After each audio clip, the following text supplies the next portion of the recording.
अऊज़ुबिल्लाहि मिनश्शैतानिर्रजीम बिस्मिल्लाहिर्रहमानिर्रहीम रब्बिश्रह ली सदरी वयस्सिर ली अमरी वहलुल उक़दतम मिन लिसानी यफ़क़हू क़ौली रब्बि ज़िदनी इल्मा रब्बि ज़िदनी इल्मा रब्बि ज़िदनी इल्मा।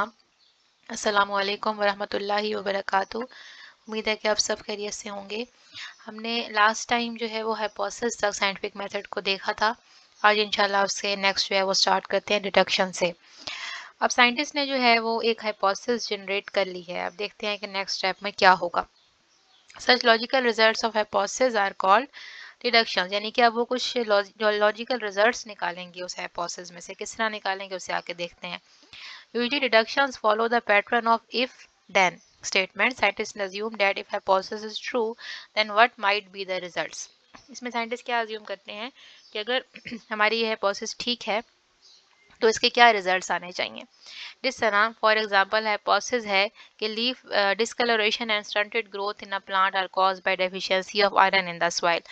कि अगर पौधों में जो पत्ते खराब हो रहे हैं, उनका कलर जो चेंज हो रहा है, कलर ख़राब हो रहा है या ग्रोथ रुक रही है, तो वो आयरन की कमी की वजह से है।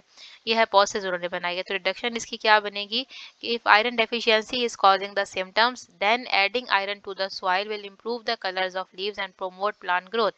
कि अगर आयरन की डेफिशिएंसी की वजह से ये सिम्टम्स आ रहे हैं, तो अगर हम मिट्टी में आयरन ऐड कर दें तो क्या होगा कि लीव्स का कलर भी ठीक हो जाएगा और प्लांट की ग्रोथ भी बढ़ेगी। तो इस तरह से इफ और देन को यूज करके और हाइपोथेसिस को देखते हुए डिडक्शन जो है वो की जाती है। उसके बाद नेक्स्ट स्टेप क्या है that is experiment. It is the most basic step of scientific method. Scientist perform experiments to test all hypothesis. अब देखें हाइपोथेसिस तो बन गई, उसका लॉजिकल रिजल्ट भी हमने देख लिया, लेकिन अब उसको प्रूव करना है। ठीक है कि ये बात हमारी ठीक भी है या नहीं है। तो उसको प्रूव कैसे किया जाएगा, कोई एक्सपेरिमेंट तजर्बा करके प्रूव किया जाएगा। अगर एक एक्सपेरिमेंट जो है वो सक्सेसफुल हो जाए, कामयाब हो जाए, तो एक हाइपोथेसिस प्रूव हो जाती है और उसकी जो उलट हाइपोथेसिस होती है वो डिसप्रूव हो जाती है।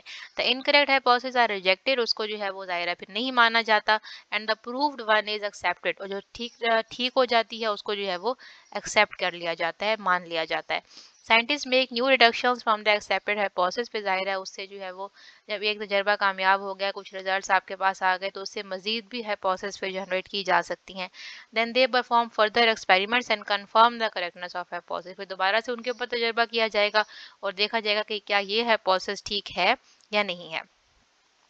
अच्छा, अब यहाँ पर थोड़ी सी डेफिनेशन लिखी हुई है ब्लू बॉक्स में एक्सपेरिमेंटल ग्रुप और कंट्रोल ग्रुप की। कि जब भी एक्सपेरिमेंट किया जाता है तो उसमें दो ग्रुप्स बनाए जाते हैं, एक आपका कंट्रोल ग्रुप होता है और एक आपका एक्सपेरिमेंटल ग्रुप होता है। For example you want to do experiment to test the necessity of carbon dioxide for photosynthesis. आप देखना चाहते हैं कि फोटोसिंथेसिस के लिए कार्बन डाइऑक्साइड ज़रूरी है और आप इसके ऊपर तजर्बा कर रहे हैं। तो आप क्या करेंगे, आप you will arrange two similar plants. दो आप जो है वो पौधे लेंगे जो कि एक जैसे होंगे बिल्कुल। You will not provide carbon dioxide to one plant, जो कि आपका एक्सपेरिमेंटल ग्रुप है, उसको आप कार्बन डाइऑक्साइड नहीं देंगे। ठीक है, while you will provide carbon dioxide to the other plant that is control group। लेकिन जो दूसरा आपका कंट्रोल ग्रुप वाला प्लांट है उसको आपने CO2 देनी है। The necessity of carbon dioxide will be proved when photosynthesis does not occur in the experimental group but occur in the control group। जब आप देखेंगे कि कंट्रोल ग्रुप में जो फोटोसिंथेसिस हो रही है लेकिन एक्सपेरिमेंटल ग्रुप में नहीं हो रही, तो प्रूव हो जाएगा कि कार्बन डाइऑक्साइड जो है फोटोसिंथेसिस के लिए ज़रूरी है। तो इस तरह से हर तरह के एक्सपेरिमेंट में दो ग्रुप्स बनाए जाते हैं। एक आपका एक्सपेरिमेंटल ग्रुप होता है और एक आपका कंट्रोल ग्रुप होता है। जो कंट्रोल ग्रुप होता है उसमें चेंजेस नहीं की जाती, जबकि जो एक्सपेरिमेंटल ग्रुप होता है उसमें जो है वो चेंजेस की जाती हैं, जिनको नॉर्मल कंडीशन में नहीं रखा जाता। उसके बाद रिजल्ट्स आते हैं। अब जो भी आपने तजर्बा किया है उससे कोई ना कोई डाटा आपको मिलेगा। ठीक है, and they use statistical analysis and graphs ETC to summarise the result. और फिर उस रिजल्ट को शो करने के लिए बाज़ों का जो साइंटिस्ट होते हैं वो कोई ग्राफ की मदद से उसको दिखा रहे होते हैं, या स्टैटिस्टिकल एनालिसिस यानी कि फार्मूलाज वगैरह लगा के स्टैट्स की मदद से उसको हल कर रहे होते हैं। तो scientist also include a list of all the references in the summary to acknowledge the sources of information. और जब भी आप तजर्बा करेंगे, एक्सपेरिमेंट करेंगे, तो नीचे आपने रेफरेंसेस देने होंगे कि हमने यहाँ यहाँ से इंफॉर्मेशन जो है वो इकट्ठी की है। ठीक है, scientist publish there findings in scientific journals and books, तो फिर उनको जो भी रिजल्ट आएंगे उनको जर्नल्स में या बुक्स के अंदर जो है वो पब्लिश करवाया जाएगा ताकि ये आम लोगों तक भी पहुंच सके। And they also share the findings with other scientist, दूसरे जो साइंसदान होते हैं उन तक भी इस इंफॉर्मेशन को पहुंचाया जाता है। For this purpose they create a scientific report and give presentation in national and international meetings and seminars. और इस मकसद के लिए वो क्या करते हैं, इकट्ठे होते हैं। इकट्ठे कैसे होंगे, मीटिंग्स होंगी, सेमिनार्स होंगे, और वहाँ पर वो जो साइंटिस्ट होगा जिसने भी वो एक्सपेरिमेंट किया था उसको वो प्रेजेंट करेगा।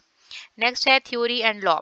when experiments prove a hypothesis correct, जब एक hypothesis correct साबित हो जाती है तो साइंटिस्ट क्या करते हैं, इस hypothesis को यूज करते हैं फर्दर hypothesis जनरेट करने के लिए।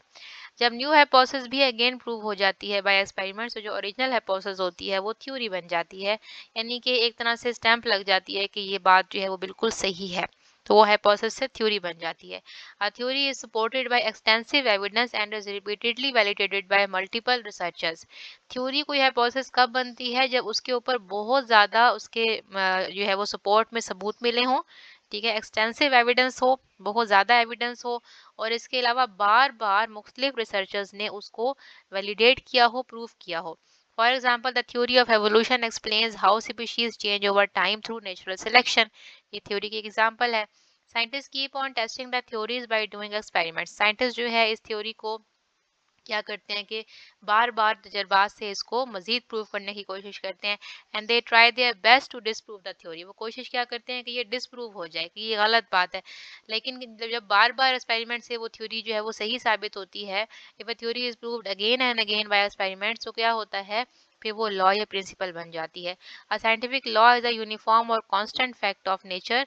The examples of biological laws are Hardy Weinberg law and Mendel's law of inheritance, यानी कि हाइपोथेसिस को जब बार बार प्रूव किया तो वो थ्योरी बन गई, और जब थ्योरी को बार बार प्रूव किया तो वो लॉ बन गई।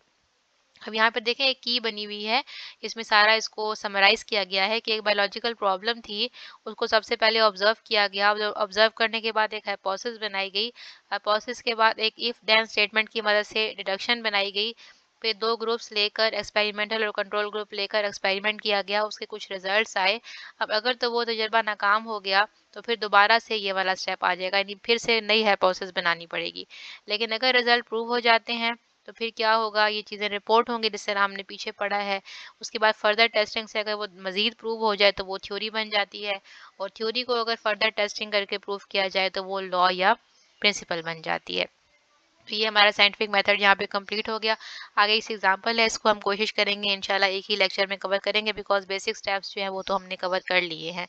तो उम्मीद है आपको समझ आ गई होगी, कुछ पूछना हो तो आप मुझसे कॉन्टेक्ट कर सकते हैं। मुझे दुआ में याद रखिएगा। अल्लाह हाफिज़।